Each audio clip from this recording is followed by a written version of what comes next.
Welcome to the Maintenance Man podcast, first episode. Today we'll be talking about preventative maintenance or the lack thereof.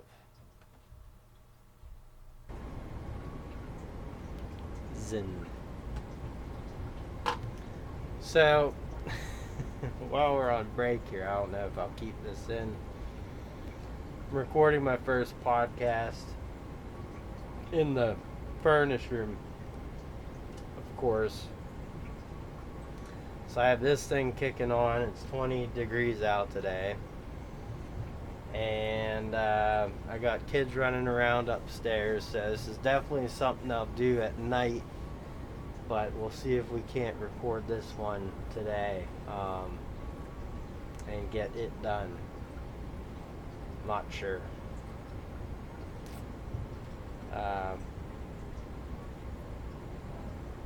So it's on Spotify. Anchor, I guess, is what it's called. And yeah. My preview. So I do have some things to show you. It's a blue. I bought a while ago a blue microphone, like the Snowball, but there's one for your iPhone. It's called Mikey. Works really well. I've yet to test this out. It's supposed to be a pocket doohickey. Lapel mic, I think. Lapel, whatever you want to call it. Just cut that open. Yeah, so this is all new to me, but I'm giving this a good try. Having fun doing it, that's the most important thing. 65-foot recording range has had good reviews.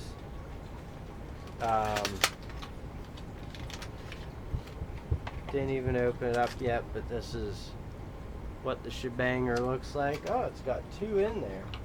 So I could interview people if I want to. My goal with this podcast is to obviously bring in other tradespeople and talk things. I felt this subject in particular was important to talk about. I also bought this Shure microphone for my iPhone. Plugs in. Just haven't not figured the setup on this thing yet.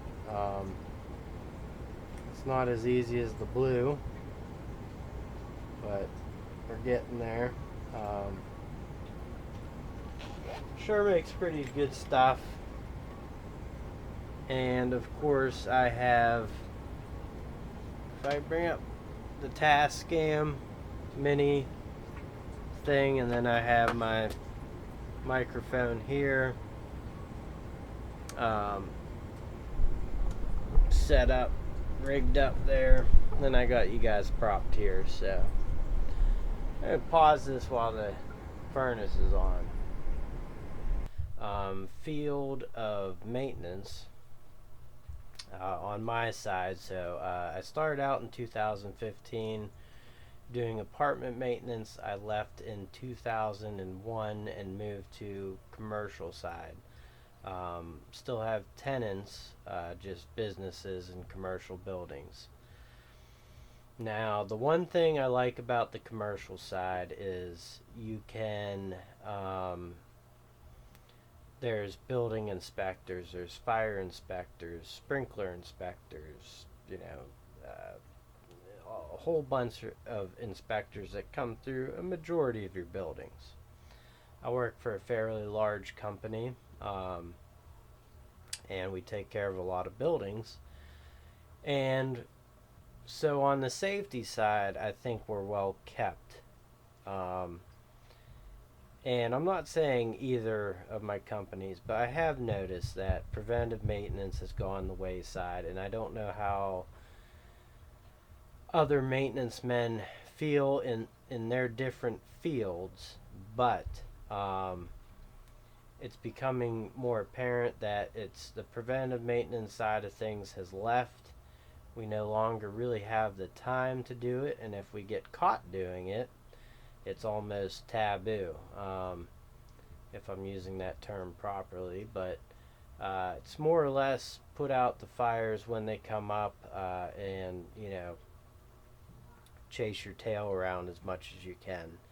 Um, I wish things were different. One thing I did enjoy about when I first started apartment maintenance was, you know, when you do something, and I'm friends with a lot of maintenance guys on Instagram and YouTube, and they're all very professional. They take their job seriously.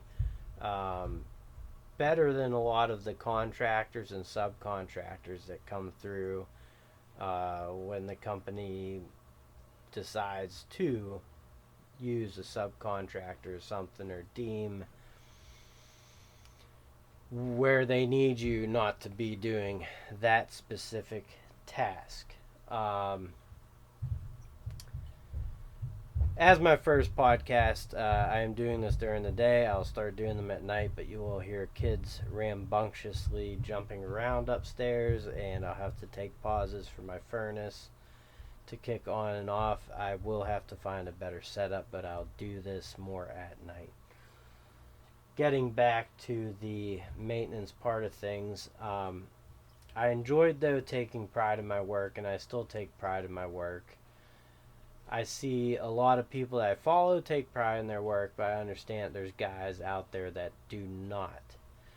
But also, companies are penny pinching, and I think it was starting to happen pre-pandemic, and it really came to the forefront now that we're past the pandemic, because during the pandemic they were just maintaining, and now we have gotten to the point where me personally, see that the preventive side and being able to get ahead of things that could be real issues down the line are just no longer a thing of importance. I'd like to do a full episode maybe with some other people in the industries and get their thoughts. Now, I'm a maintenance guy. I like to think I can relate to different trades also, because I dabble in just about every trade there is to dabble in. And I think we're all shooting for the same goal, and that's just good quality work.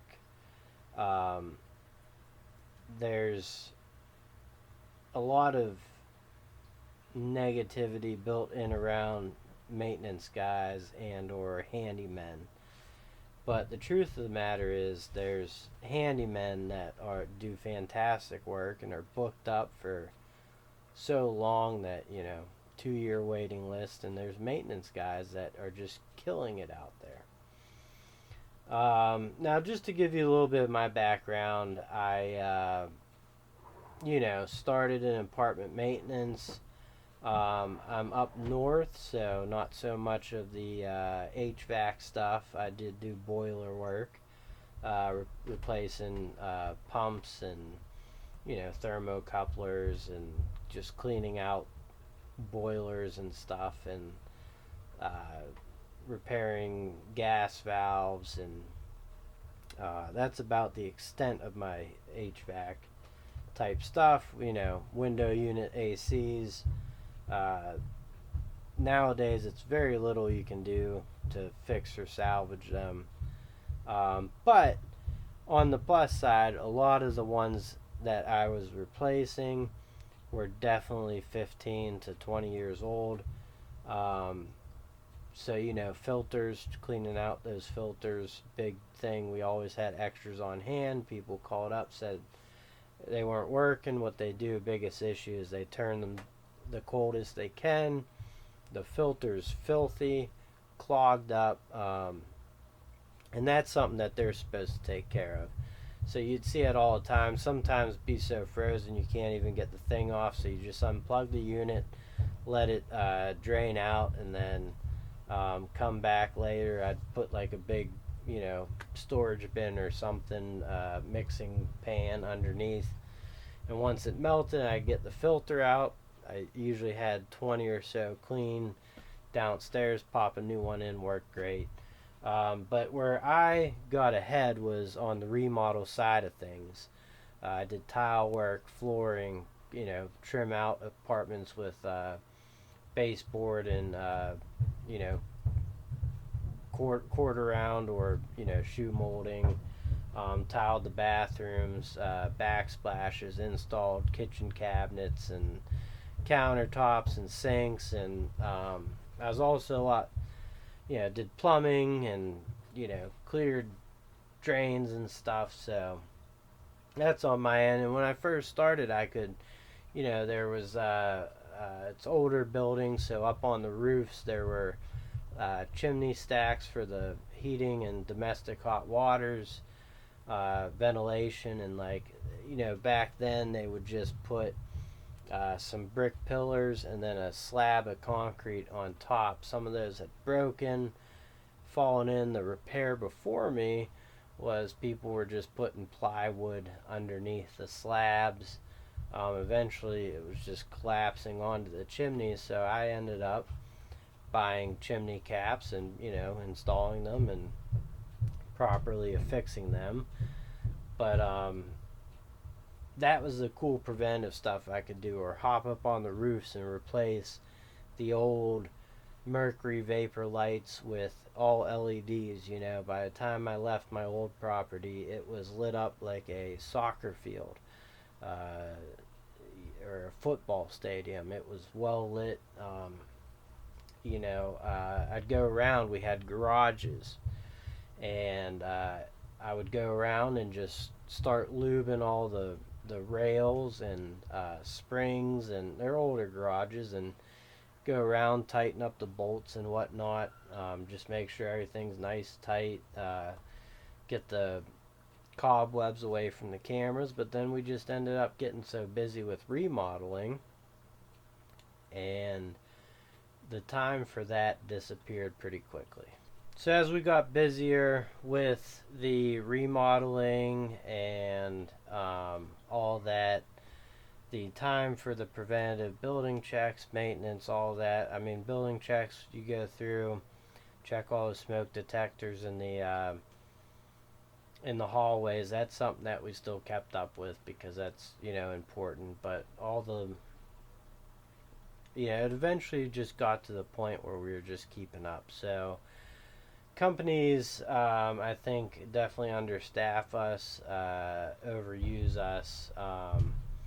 The company that I'm currently with, though, I've had nothing but a pleasurable experience. I don't get to do everything that I got to do at my old job, but the two big perks are no on-call and no snow removal, or very little snow removal. Now, my current job is a salaried job, so no overtime doesn't mean that I don't stay after sometimes. It's just I don't get paid for it, but it's far and few in between, and I'm more than happy or willing to do that. I work for a real estate company, and with real estate companies, not only do they have their corporate here and other divisions, they have all their satellite buildings for all their agents, and they have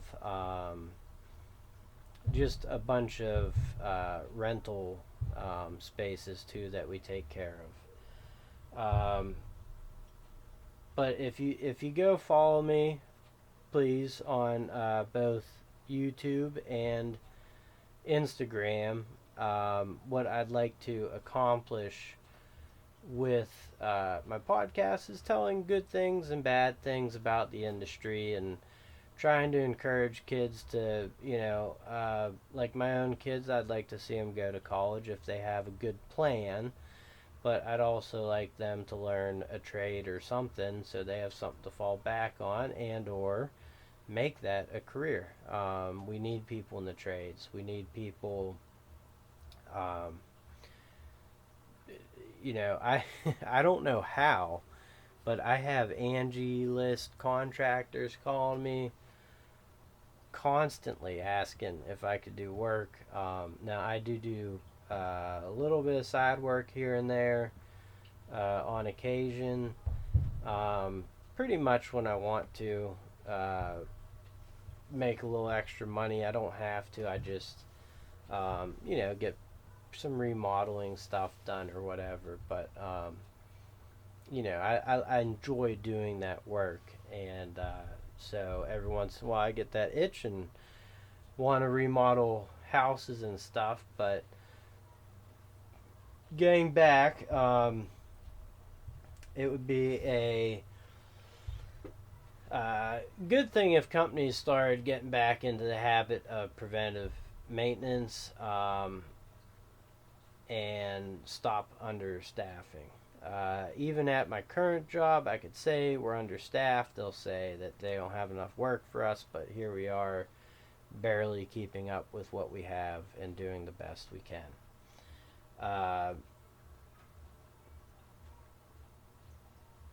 I'm not complaining about it, but I think you could definitely use another person to join the ranks, but no big deal. It is what it is, and um, we'll just continue on from there. Now, I will have some funnier stories to tell, so let's dive into some of that starting now.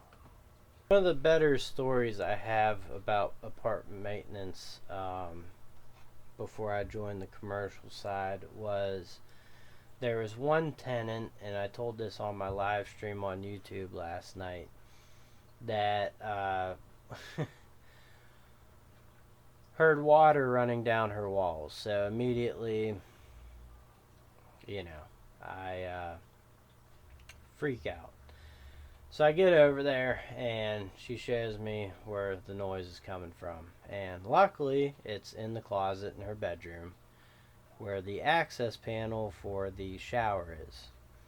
Now, she is on the second floor. There's a floor above her. Someone was in the shower, and the water was draining down the drain pipe that ran down through where the access panel is. She proceeds to tell me that I plumbed the building wrong and that the plumbing goes on the outside. I can't make this stuff up.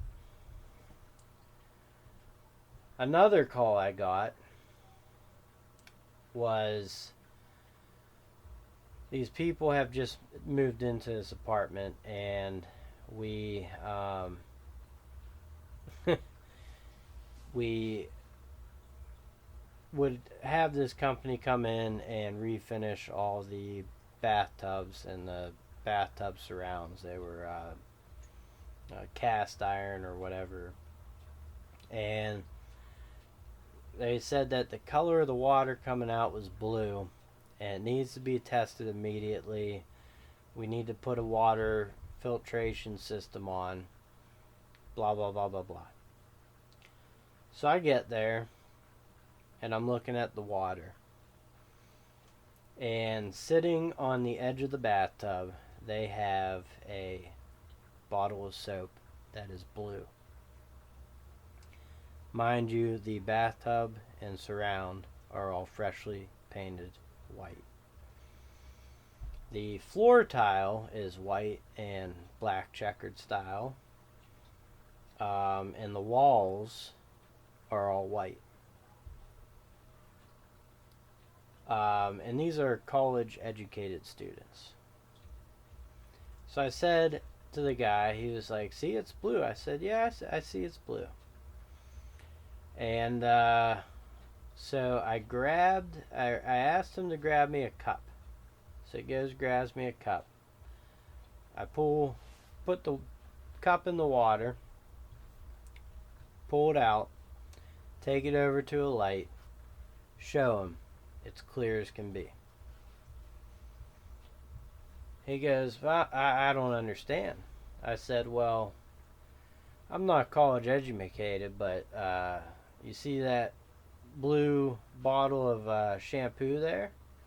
I was like, I think it might be like the ocean sky effect type thing going on there. He's like, oh, yeah, I guess that makes sense. And, you know, you can't make this stuff up.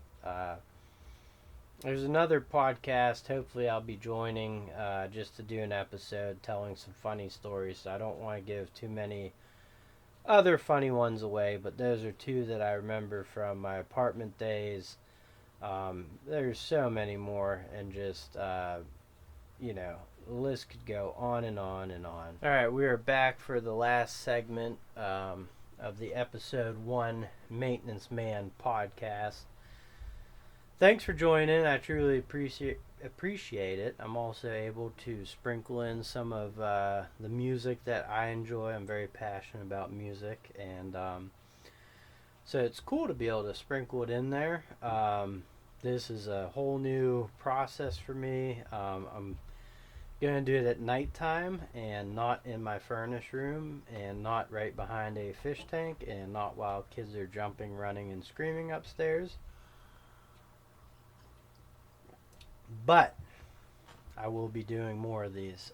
Getting back to it though, to kind of wrap things up on the first episode here, I would like to, see companies make more of a commitment to preventive maintenance. Try to figure out a way to do that. Get people more interested in the trades. Having guys like Mike Rowe not being allowed to have a voice because of some odd reason. I don't know. I mean, he's out there saying stuff, but he could definitely use some backup. And there's plenty of good guys on Instagram and YouTube that are in trades and TikTok, even though I don't like making videos on there, just not for me, but there are a bunch of people in trades making videos. It's not an easy career to take on, that's for sure. Lots of ups and downs in it. And it's physical, and it does take a toll on your body, but if you keep yourself in shape and use that as a positive, then you can spin it around. Me personally, I would hate to be stuck at a desk all day. And also, why maintenance appealed to me was the fact that I'm not doing the same trade every single day. I'm doing something different every single day. And that to me is just helps me out because it's fun. Am I doing plumbing today? Am I doing carpentry? Am I doing electrical? Am I doing this? Am I doing that? Keeps you on your toes, keeps your mind fresh for sure. I like thinking and problem solving. And usually the answer is unplug it and plug it back in. And if that doesn't work, hit it with a hammer.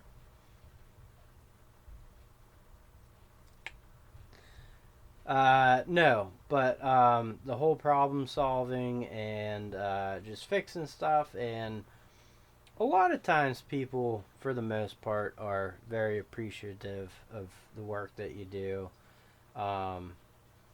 And sometimes they aren't, but oh well, it's something that, like, the good thing, if you're a good maintenance person and or tradesperson and you're unhappy in your job, do not be afraid to make a change and go somewhere else, because someone eventually will appreciate you. That's where I feel where I've landed.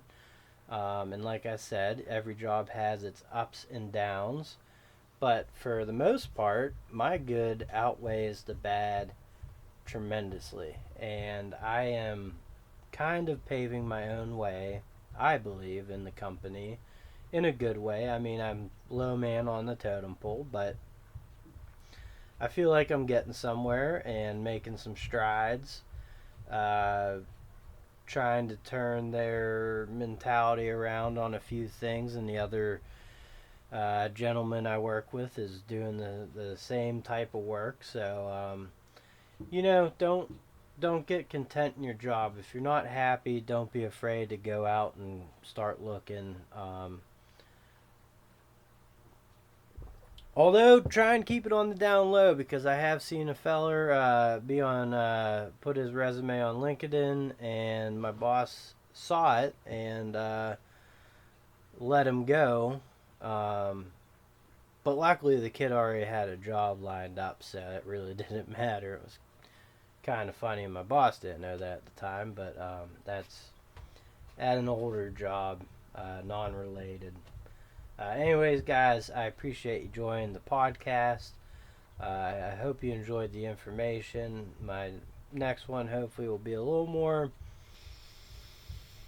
in tune as I go along here. It's definitely a process, something I'm going to have to learn. So for people watching on the YouTube end of this, you can check it out on Anchor, Spotify, podcast. And I will catch you guys on the next one. Thank you for listening. Bye.